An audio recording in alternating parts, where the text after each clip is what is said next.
जो इंसान अच्छा नहीं होता ना, उसे पशु पक्षी भी नहीं चाहते। हां, जिन पशु पक्षियों को इंसान ये समझता है कि इनके पास ज्ञान नहीं है, इनके पास बुद्धि नहीं है, इनके पास भी बुद्धियां होती हैं मेरे प्यारे। क्योंकि एक बार किसी रास्ते से दो भेड़िए जा रहे थे, दो सियार जा रहे थे मेरे प्यारे। दोनों भूखे पड़े थे। एक जो सियार था बड़ा होशियार था और एक थोड़ा मंद बुद्धि का था, पर दोनों भूखे थे। अपने आहार के खोज में निकल पड़े।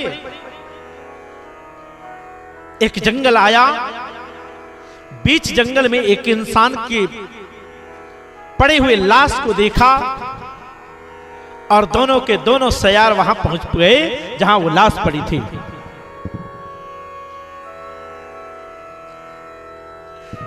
एक सियार आगे बढ़ के उसको खाना चाहा,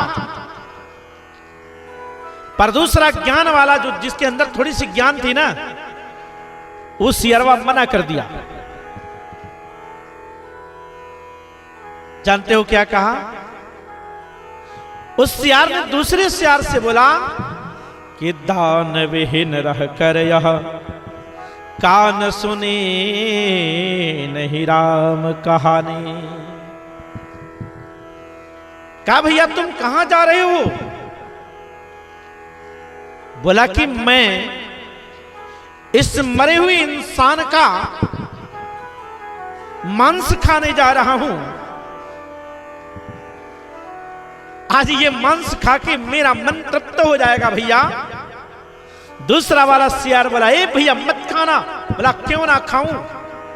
बोला इसलिए मत खाना क्योंकि यह इंसान बड़ा कंजूस और लोभी था।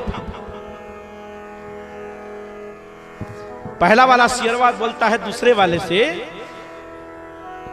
कि सुन क्यों नहीं खाना है इसको?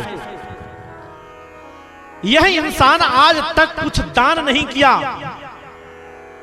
इसलिए इनके हाथों को तो बिल्कुल मत छूना। दूसरा वाला सियार बोला ठीक है भैया, इनके हाथ को तो ना खाऊं, पर इनके कानों को तो खा सकता हूं ना। बोला काहे लिए कान को खाओगे? कान सुनी नहीं राम कहानी। जिस कान ने आज तक राम जी की कोई कहानी ही नहीं सुनी हो, अरे वो कान कान थोड़े हुए, वो तो दादुर के कान के समान है, व्यर्थ है। पहला वाला सियार दूसरे वाले सियार से बोला कि इसके हाथों को इसलिए मत खाओ क्योंकि इसके हाथ ने आज तक कुछ दान नहीं किया। इसके कान को इसलिए मत खाओ क्योंकि आज तक कोई राम की कहानी, कोई भगवान की कथा नहीं सुनी, इसलिए इसका कान भी अपवित्र है। अरे लोचन संत लखे नहीं ताही कि तीर्थन पैर गए न गुमानी। दूसरा वाला सियार बोला कि ठीक है इसके आंखों को खाता हूं। पहला वाला बोला आंख को भी मत खाना। बोला क्यों? क्योंकि इसने आज तक कभी तीर्थों का सेवन नहीं किया, ना कहीं अच्छे वस्तुओं का दर्शन किया है, ये केवल पाप का दर्शन किया है, इसलिए इसकी आंखें भी पापी हो गई, इसलिए आंख भी मत खाना। बोला ठीक है तो इसका पैर ही खा लूं भैया, मैं बड़ा भूखा हूं। पहला वाला सियरवा बोला कि इसका पैर भी मत खाना। बोला क्यों? बोला इसलिए मत खाना क्योंकि आज तक इसके पैर, यह अभिमानी पुरुष आज तक तीर्थ नहीं गया, इसलिए इसका पैर भी अपवित्र है। दूसरा वाला सियार बोलता है ठीक है भैया तो मैं इसका पेट खा के अपना पेट भर लेता हूं। पहला वाला सियार बोलता है कि पाप के बीत से पेट भरे, पाप के बीत से पेट भरो, नित शीस झुके न रहे अभिमानी। अरे इसका पेट खाओगे, जिन पेटों को तुम खाओगे ना, इस पेट में आज तक जो अन्न ग्रहण किया था ना, वो केवल पाप की कमाई, अपवित्र वस्तु खाकर अपने पेटों को भरा है मेरे प्यारे। मांस मदिराओं को खा करके, शराब ताड़ी पी करके अपने पेट को भरा है, इसलिए इसका पेट भी अपवित्र है, इसका पेट भी मत खाना।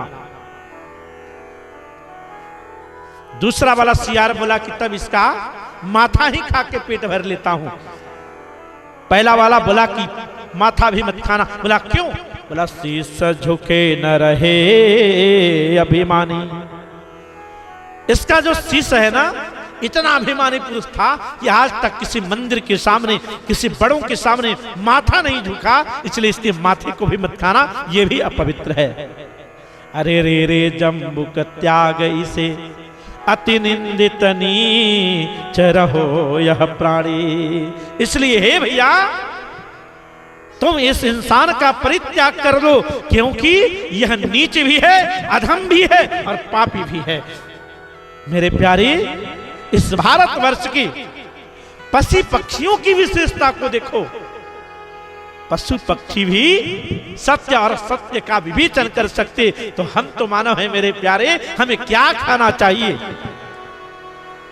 कैसे आहार लेना चाहिए, यह हम भली भांति निर्णय ले सकते मेरे प्यारे, क्योंकि हम इंसान हैं और इंसान के पास बुद्धि होने के नाते इंसान को सोचना भी चाहिए कि हमारा भोजन कैसा होना चाहिए, भोजन पवित्र होना चाहिए।